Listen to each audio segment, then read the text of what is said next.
seat 빨리 어둠은 맨다키 오르웨 리턴 오케스트라 맨다키 is red not Manu supremum records infinity Dinam pro dominus terroris infernus Tremate methinks the dominus Odis sepes perfectus Pa dominus destructionis destructoravidus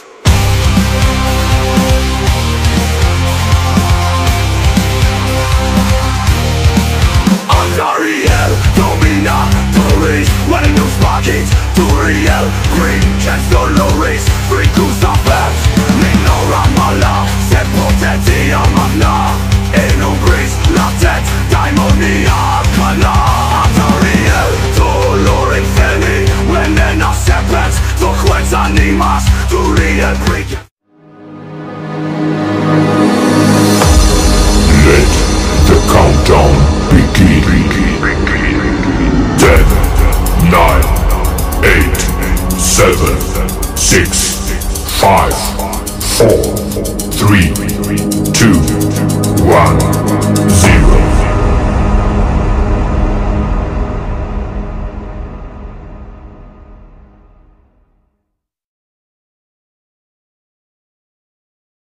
Kung si Kedo, adik na tipid, kaya ginagawa niya para triplihin yung bumilib. After niya magshabu, nilalagay sa ngipin yung foil para sipsipin yung dumikit. Kasi imbis na grills, ginawa niya foil na lang. Well, depende nga naman. Maganda yan para pag next time, pag nagshabu siya, ikikende niya na lang. Oo, real talk yan. Pero check natin ngayon sa Encuentro Galing Mo. Totoong innovative ako pero wala sa linya ko mag-imbento ng kwento kasi itong si Kedo panay-imbento para support sa kanyang masabi sa punchline. Ganun yung kanyang formula para masabing MC to nagpakawanabi na Einstein, inventor. Kung usapang pagkuha ng angulo, hoy support ka tanga. Next time pag sumigaw-sigaw ka dyan ng real talk, dapat yung totoo talaga. Di porket ang ganda ng naisip mong bars, dagdagan mo lang ng kasinungalingan.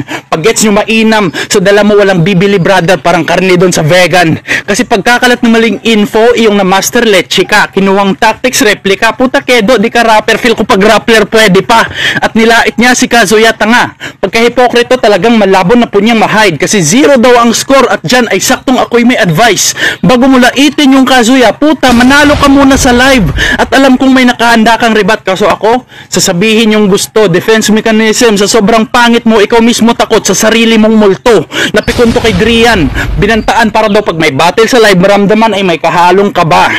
Para kayong mga batang nagyayabangan kung sino ang digaanong tanga. Nung nireal talk ka ni Drian, para kang nasaksak patalikod. Nilaglag kaya durog, tas ayaw ng mahilot, nabutasan kasi siya kaya nagpapakipot.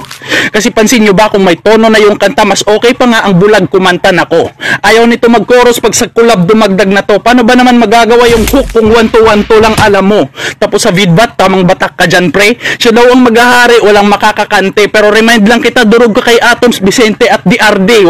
Kaya wag kang umastang Godzilla kung tinalo ka lang ng mga kasize ni Barney.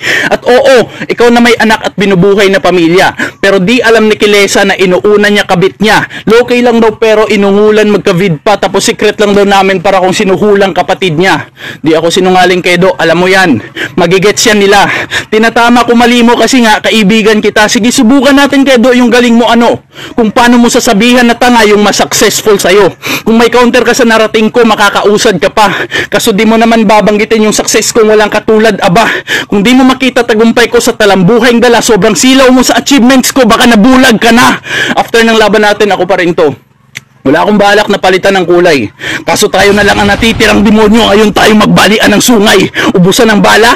Well, si Antimano, isa lang dala kong bala pero kitil pa rin klaro. Muntik makahuni clothes na parang simple na regalo. Oo, marami kang ang bala kaso dehens asintado. Tapos ano sabihin mong ako si Gulayat? Tapos ikaw si David kasi malakas ka magbato. Kung round 1 pa lang tayo nagtapat par, matagal ka ng abo. Kung di kita ibubunyag, ewan ko lang kung titigilan niya pa to. Kasi yung drug walang makakapansin nun na kanyang tinitirang patago. Para kampyonato masecure, sinusulit ang pandadali. Pasimple mong pinapaamo yung tinuturing niyang kalapate. Bumulong na sa akin si Sinon at hinuhuli ka na lang pare. Kalokohan mo deja vu, inuulit ang pangyayari. Kasi diba, talo dapat to kay Zon nge. At ang malalim na kutob, paano malalaglag tong bata nyo? Lakas ng kapit sa loob, real talk, merong anomalya. Yung isiwin mong naging hangarin. Paano naging malinis magtrabaho kung sa AJ Kedo nakita natin? Parang bautismo ang ganap, saglit kang malulubog. Ikaw pa naman gustong manalo ng ilang manunood. Parang nahubaran ka ng galing at sakit ang manunood. Kedo, may panahon ka pa para galingan sa susunod. Yo, naka-finals ako. Yung laban namin nung semis, pupukan di lang basta nagpapawis. Sabang ikaw, nasa finals ka lang dahil kalaban mo si Balawis. Tangina, seryoso? Semis mo si Balawis, gago ba to? Hindi ka man lang nakapagpapawis, sasaba ka sa nagwa 1-2-1-2. Ang dami mong naagaw na panalo, parang siya yung item, tas ikaw yung snatcher. Mula elims hanggang semis ang swerte ni brother. Sa dami mong naging bonus round, taig mo pa nakascatter. Champion sa champion to. Expected nila yung laban ng mahusay. Sa ating dalawa, dapat may handusay. Tapos 2 days pa lang tapos ka na. Aba, mahusay. Minadali yung bara, yung audience malamang maumay. Naisip mo sigurong rap battle to at di uso ang compliment. Makikita nyo kung paano yung gwapo mo wala ng confident. Masyado daw magandang lalaki, kaya dapat sapwet na bembangin to. Tanga, mas gwapo ka lang pero mas malakas ang sex appeal ko. Pero tagal na nila ni Trina, Nax. Kahit madaming hassle. Paano? Sunod-sunuran si tanga, sayang yung muscle. Utusan ka lang ng tinuturing mong pahinga. Sa bagay, masarap talaga magpahinga pag under ng Trina. At bago mo ako tawagin babaero, isipin mong mabuti. Kasi nagloko ka din naman. Kaso madalas ka lang mahuli. Ikaw yung babaero na tanga, kaya sa akin panis. Hindi ka kasi nagbubura ng message parang Anthony kay Maris. Nahuli ka ni Trina, kabit mo daw si Aiko. Todo paliwanag ka pa, maluha-luha pa daw yung eye mo. Ngayon ako nakatapat mo, makikita mo hinahanap mo. Tandaan mo, 2-timer ka lang. 1-liner yung kaharap mo. 6-footer na may utak pang grade 2. Tanginang to, ang laki ng muscle tas may curfew. Kaya anong Dragnel Natsu, hindi swak ang init mo dito. Pag ganap ka ng bangkay, mas pasok ka sa nicho.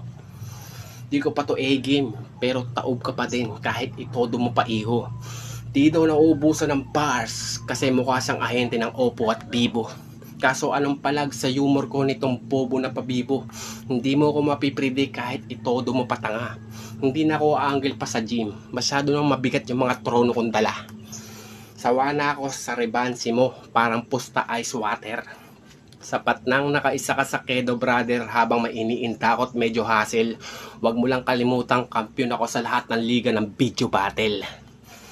Kita naman kung sino mas better dyan.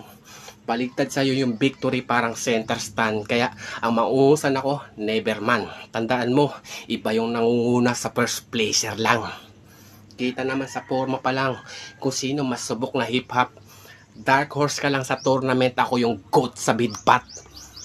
Paano mo akong tatalunin sa larong kung saan ako magaling? Manatili ka sa likod ko habang buhay mo kung habulin anumang layo ang marating. Kaya di ka dapat matuwa ngayong umabot ka sa pinale. Kasi malabo mo kung matalo sa kriteryang sa akin mismo binase. Akin ang trono sa Rap Nation hanggat nandito ako. Kaluluwa ko ang video rap battle at kampyonato ang titulo ko. Partida, di ko pa binaboy si Trina para lang yung panalo makuha. Deserve naman natin pareho yung victory kahit kanino mapunta. Di ko kasi ugaling ahasin yung kaibigan para lang yung 5K makobra.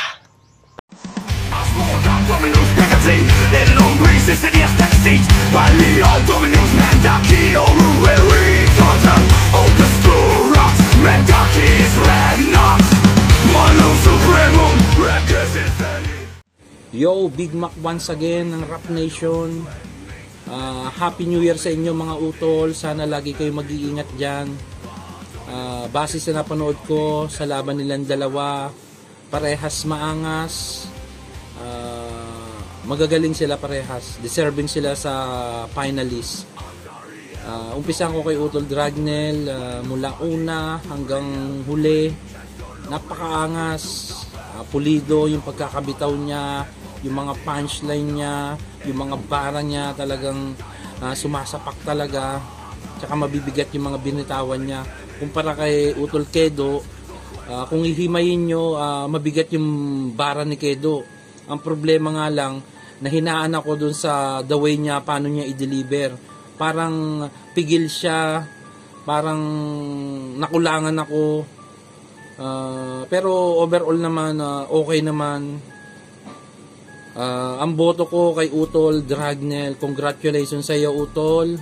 Sana sa susunod na event ay makasali ulit kayo. Peace out. Happy New Year.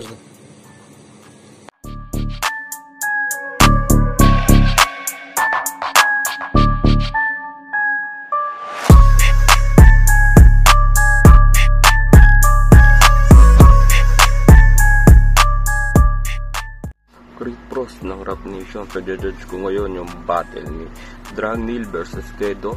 Ito yung finals. Criteria for judging: delivery, nakuha ni Dragnil to. Kasi kita naman medyo matamlay si Kedo, no? Creativity, laman ng sulat. Ito nakuha ni Kedo to para sa akin. Maganda yung sulat niya, kaso yun nga lang, matamlay siya. Quality of voice, kay Dragnil ako dito. Okay. Sa performance, kay Dragnil din, malinis, consistent siya. So, ang boto dito, Dragnil.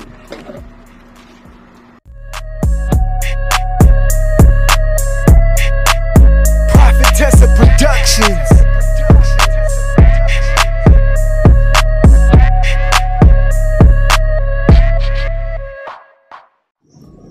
Lit ng Rap Nation. Finals.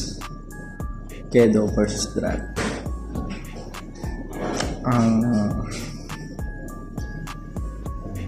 Si Drag, maganda yung performance niya rito.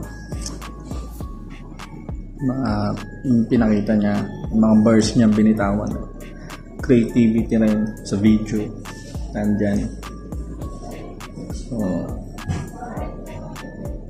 yung consistency niya sa laban, yan pa rin.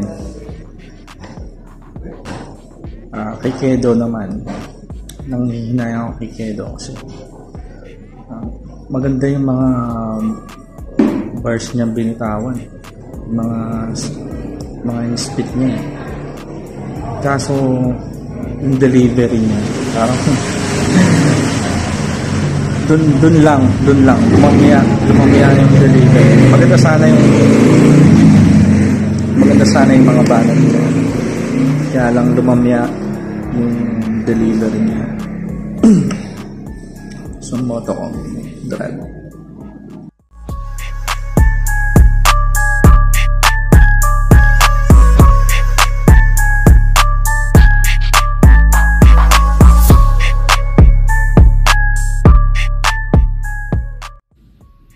Yo, and then, bago po ako bumoto, magpasalamat po ako sa lahat ng nakisali sa Rap Battle event namin. Sana po huwag kayong magsawang sumali pa sa mga paparating namin na event sa Wishing Man or sa page namin. So, Kedo versus Dragnil na laban. So, yung laban na to napakaangas. Pero, para sa akin, mas lumamang lang dito si Dragnil. Hindi ko alam, di lang siguro nalapat ng maayos or na spit ng maayos yung mga bara ni Kedo. Nasasayangan ako, pero props pa rin kay Kedo.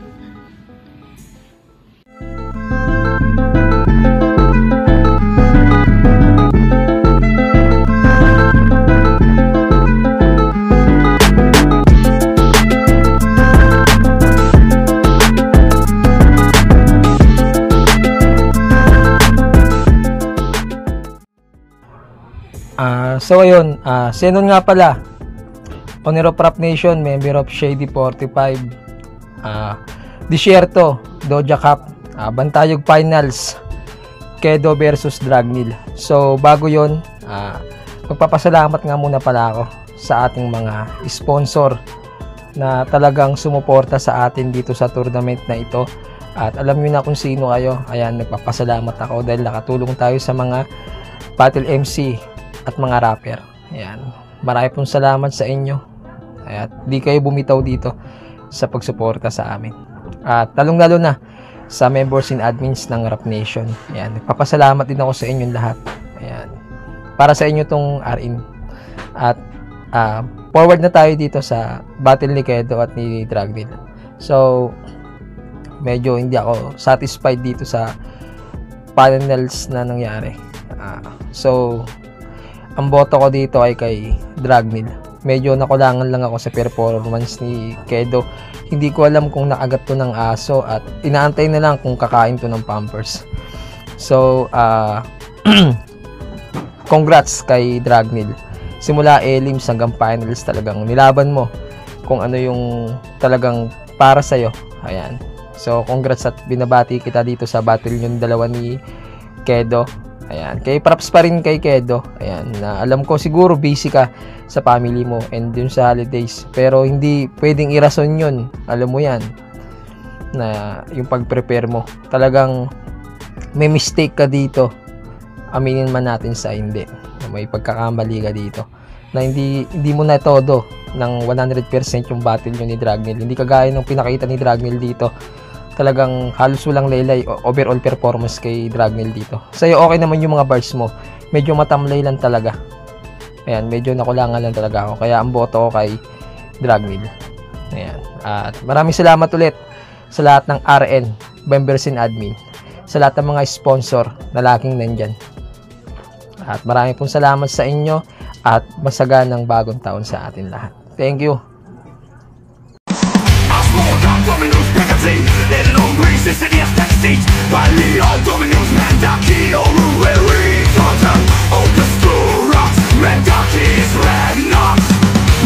Supremo, records infinity, Dino, Dominus, Terror.